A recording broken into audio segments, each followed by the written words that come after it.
Hello my dear friends, how are you? In today's class we'll learn about abbreviations, acronyms and initialism. आज की class में दोस्तों हम सीखेंगे कि abbreviations क्या होते हैं, acronyms क्या होते हैं, initialism क्या होता है. लैंग्वेज के लिहाज से ये बहुत ही इंपॉर्टेंट क्लास है. आपको एक एक चीज़ को ध्यान से देखना और समझना चाहिए. आप सभी जानते हैं मेरे चैनल का नाम है learn English online with Krishna. तो आइए मिल करके सीखते हैं कि acronyms क्या होते हैं, abbreviation क्या होता है एंड initialism क्या होता है. तो फ्रेंड्स हम डिटेल में सीखते हैं कि acronym versus initialism versus abbreviation क्या होता है. देखिए जो सबसे ज़रूरी बात हमको समझनी चाहिए वो ये, जो पहली लाइन यहाँ पर लिखी हुई है वो ये कि acronyms and initialisms are both types of abbreviations. यानी अब्रीविएशन के ही प्रकार होते हैं एक्रोनिम्स एंड इनिशियलिज्म वाले वर्ड्स. यानी अगर कोई भी एक्रोनिम है या इनिशियलिज्म का कोई वर्ड है तो वो एक अब्रीविएशन भी है, ये हमको समझना चाहिए. अब हम ये समझ लेते हैं कि अब्रीविएशन एग्जैक्टली क्या होता है. कई बार हमको बहुत कंफ्यूजन होती है कि अब्रीविएशन क्या है, एक्रोनिम क्या है. तो देखिए यहाँ अब्रीविएशन के बारे में लिखा हुआ है कि an abbreviation is any shortened word और फ्रेज. कोई भी ऐसा शब्द है या फ्रेज है, फ्रेज में एक से ज्यादा शब्द होते हैं, तो उसका जो छोटा हिस्सा होगा, शॉर्टन करने का मतलब है छोटा करना, उसको जब हम छोटा कर देते हैं, संक्षेप में लिखते हैं उसको, तो उसी को एक अब्रीविएशन कहा जाएगा. अब अब्रीविएशन बनता कैसे ये समझ लेते हैं. तो यहाँ लिखा है कि it can use the first letter of each word in a phrase. अगर कोई फ्रेज है उसमें एक से ज्यादा शब्द है तो हर फ्रेज का या तो पहला लेटर ले लिया जाएगा और एक अब्रीविएशन बना दिया जाएगा, नहीं तो the first syllable of each word in a phrase.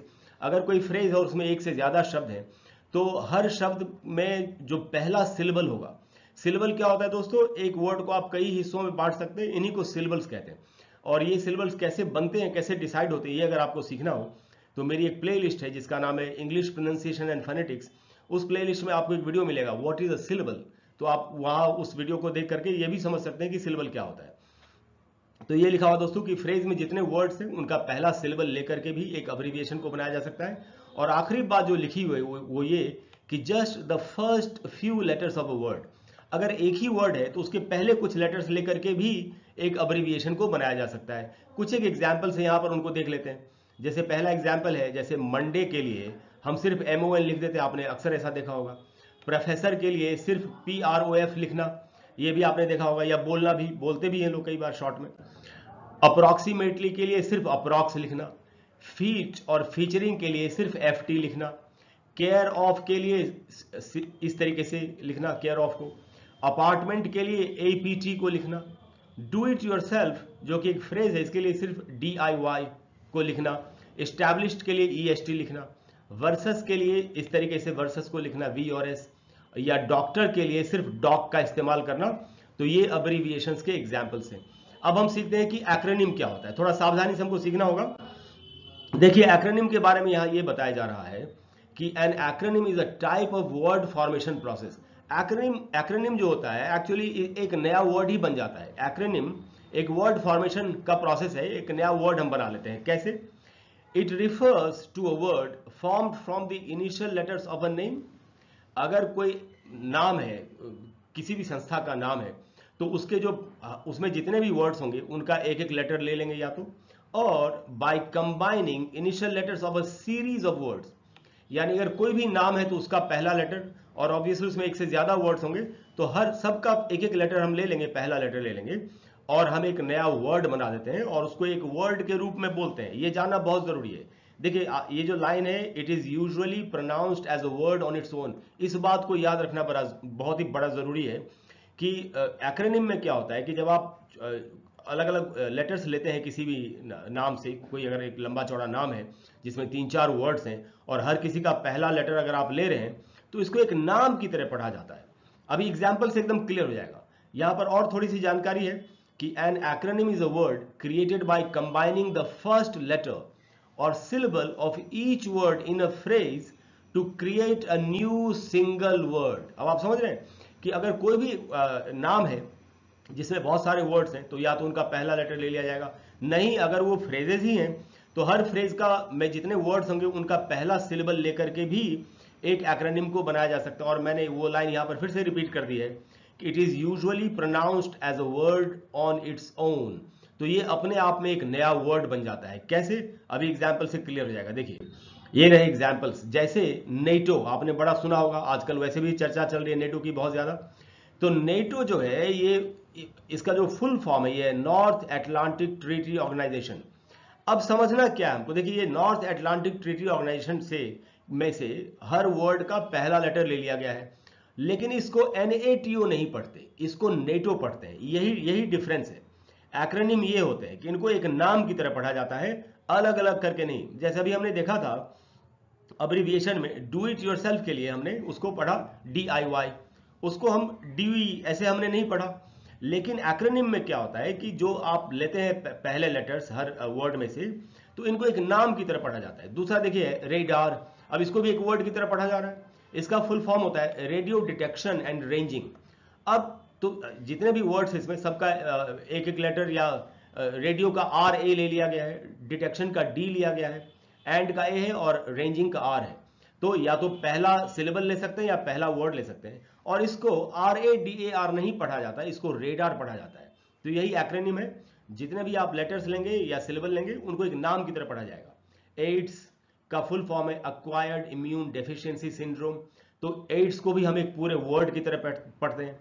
Scuba, हम बोलते हैं ना स्कूबा डाइविंग, तो स्कूबा एक्चुअली इसका फुल फॉर्म होता है self continued under water breathing apparatus, कि जो सांस लेने वाला जो एपरेटस होता है पूरा, उसी को स्कूबा कहते हैं। तो आप देख रहे हैं इसको स्कूबा पढ़ा जा रहा है, इसको SCUBA नहीं पढ़ा जाता, इसको स्कूबा पढ़ रहे हैं हम। जैसे लेजर, अब हम में से बहुत लोगों को मालूम भी नहीं होता कि लेजर का फुल फॉर्म भी कुछ होता है। तो लेजर है दोस्तों light amplification by stimulated emission of radiation. तो ये तो अब क्या हुआ कि इसके हमने जितने भी वर्ड्स हैं हमने उनका पहला लेटर ले लिया और एक नया वर्ड बन गया, एक नए वर्ड की तरह इसको पढ़ा जा रहा है लेजर। जैसे कैप्चा, अब कैप्चा तो बहुत कितना यूज करते हैं हम लोग इंटरनेट पे। इसका फुल फॉर्म होता है completely automated public Turing test to tell computers and humans apart. तो आप देख रहे हैं पहला लेटर लेकर के एक नया वर्ड बनाया गया और एक नए वर्ड की तरह इसको पढ़ा जा रहा है। यानी एक्रोनिम में जो हम लेते हैं वर्ड्स, जो लेटर्स हम लेते हैं, उनको एक नए वर्ड की तरह पढ़ा जाएगा। यानी ये वर्ड फॉर्मेशन का हिस्सा है, जैसा अभी हमने सीखा था। और अगला एग्जाम्पल है ओपेक, इसको भी ओपेक पढ़ते हैं, इसको OPEC नहीं पढ़ते। इसका फुल फॉर्म है organisation of the petroleum exporting countries. तो दोस्तों ये एग्जाम्पल से एक्रोनिम्स के। अब देखिए इनिशियलिज्म क्या है। इनिशियलिज्म के बारे में ये बताया जा रहा है कि an initialism also known as an alphabetism. Alphabetism अभी क्या है समझ में आ जाएगा। Is similar to an acronym in that it is also a new word created from the first letter of each word in a phrase. इसको भी आप एक्रोनिम की तरह समझ सकते हैं, क्योंकि इसमें भी कोई भी जो फ्रेज है उसमें जितने वर्ड्स हैं उनका पहला लेटर लेकर के ये बनता है वर्ड। लेकिन डिफरेंस क्या है, but with an initialism the speaker says each letter individually rather than pronounces them together phonetically. देखिए सबसे बड़ा डिफरेंस यही है कि इनिशियलिज्म में क्या होगा, जो भी पहले लेटर्स हम लेंगे वर्ड्स के, तो इनको अलग अलग करके पढ़ा जाएगा, एक वर्ड बना के नहीं पढ़ा जाएगा जैसा हम एक्रोनिम में पढ़ रहे थे। यही डिफरेंस है। अब थोड़ी सी और जानकारी वो भी देख लेते हैं। तो यहां पर ये बताया जा रहा है कि an initialism is an abbreviation formed from the initial letters of words in phrases. किसी फ्रेज में जितने वर्ड्स हैं उनका पहला लेटर लेके इनिशियलिज्म का वर्ड बनता है। It is usually pronounced as individual letters not as a word on its own. तो जितने भी हम वर्ड्स बनाएंगे इनिशियलिज्म के, उनमें जितने भी लेटर्स हैं सबको अलग अलग पढ़ा जाता है, एक वर्ड की तरह नहीं पढ़ा जाता, एक्रोनिम की तरह नहीं पढ़ा जाता। अभी एग्जाम्पल से और भी क्लियर हो जाएगा। तो देखते हैं कुछ एक एग्जाम्पल्स। अब देखिए यहां पर एग्जाम्पल है, जैसे URL। अब इसको हम URL तो नहीं पढ़ते, अगर हम इसको URL पढ़ते तो ये एक्रोनिम होता, लेकिन हम इसको पढ़ते हैं URL। इसका फुल फॉर्म क्या है, इसका फुल फॉर्म है यूनिफॉर्म रिसोर्स लोकेटर। जैसे CBI है हमारे देश में, तो इसको हम SBI ऐसे तो नहीं पढ़ते, हम इसको CBI अलग अलग पढ़ रहे हैं, central bureau of investigation. ATM इसको हम एटम तो नहीं पढ़ते, ATM। अगर ये एक्रोनिम होता तो इसको हम एटम पढ़ते, लेकिन ये इनिशियलिज्म का वर्ड है, तो इसका फुल फॉर्म है ऑटोमेटेड टेलर मशीन। BFF बहुत ज़्यादा फेमिलियर हम सभी लोग इस टर्म से, ये है best friends for ever. ROFL rolling on the floor laughing. LOL laugh out loud. अब आप देखिए ये इनिशियलिज्म है, इसको लोल नहीं पढ़ना चाहिए। अगर आप इसको लोल पढ़ेंगे तो फिर ये एक्रोनिम हो जाएगा, ये जबकि ये एक्रोनिम तो है नहीं, ये इनिशियलिज्म का एग्जाम्पल है, इसीलिए इसको LOL पढ़ना चाहिए, यानी लाफ आउट लाउड। BBC है जैसे ब्रिटिश ब्रॉडकास्टिंग कॉरपोरेशन, CD है कॉम्पैक्ट डिस्क, FBI है फेडरल ब्यूरो ऑफ इन्वेस्टिगेशन। तो दोस्तों ये इनिशियलिज्म के एग्जाम्पल्स थे। तो मुझे पूरी उम्मीद आप समझ गए कि एक्रोनिम में और इनिशियलिज्म में बेसिक डिफरेंस क्या है। एक्रोनिम में जो वर्ड हम बनाते हैं उसको एक वर्ड की तरह पढ़ते हैं, और इनिशियलिज्म में जो हम वर्ड बनाते हैं उनमें हम हर लेटर को अलग अलग करके पढ़ते हैं। यही बेसिक डिफरेंस है, और अब्रीविएशन के ही प्रकार है इनिशियलिज्म एंड एक्रोनिम्स। तो दोस्तों मुझे पूरा विश्वास है कि आज की क्लास के बाद आप अच्छी तरह से समझ गए कि अब्रीविएशंस क्या होते हैं, एक्रोनिम्स क्या होता है, इनिशियलिज्म क्या होता है। अगर आपको आज की क्लास अच्छी लगी हो तो प्लीज़ वीडियो को लाइक करें, चैनल को सब्सक्राइब करें, शेयर करें। अगर आप कोई भी वीडियो मिस नहीं करना चाहते तो बेल आइकॉन को प्रेस करके ऑल नोटिफिकेशंस को ऑन जरूर कर लें। Thank you very much.